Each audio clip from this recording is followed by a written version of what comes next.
The Vietnam War was an undeclared war lasting roughly 20 years from 1955 to 1975.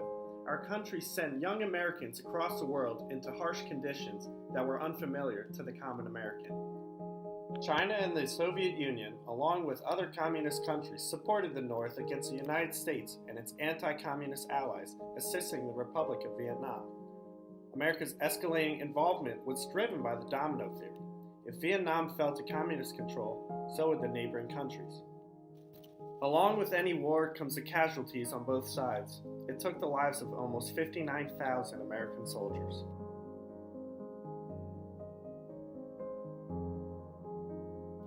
President Richard Nixon had taken over the lead position in the war efforts after Lyndon B. Johnson decided not to run in the 1968 election, just in time for the anti-war movement to reach its peak.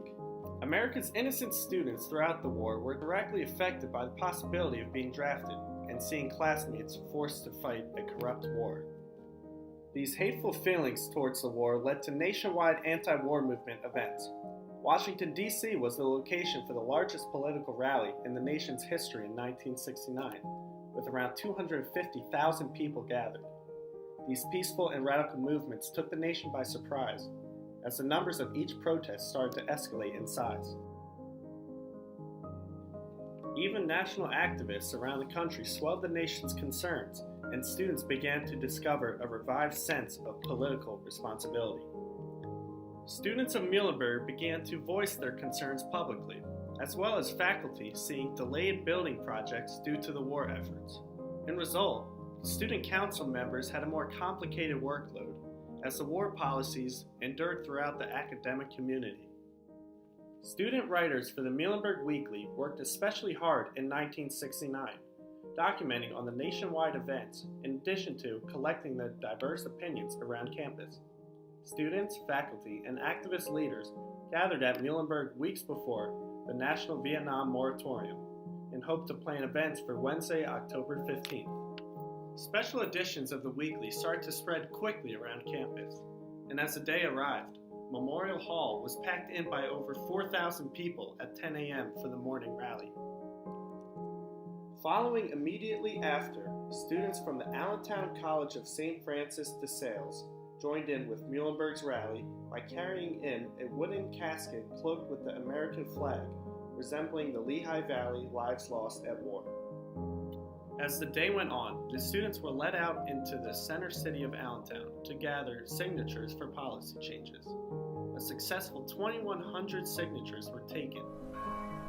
Muhlenberg had developed a strongly accepted Lutheran religious body during the 1960s and delivered a memorial service in the afternoon to pay tribute to the lost soldiers.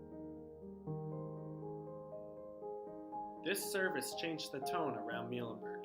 As the chapel was darkened, 123 candles were lit, representing the fallen servicemen of Lehigh Valley. The final 4 candles were blown out one by one, with the soldiers' names read out loud, each one serving as Muhlenberg graduates.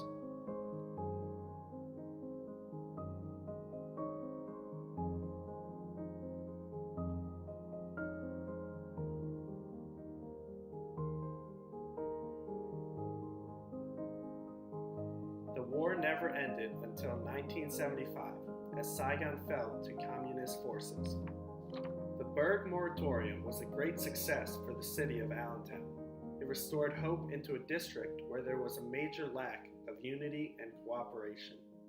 Although it wasn't recognized nationally, Muhlenberg Weekly made it their duty to record the historic moment.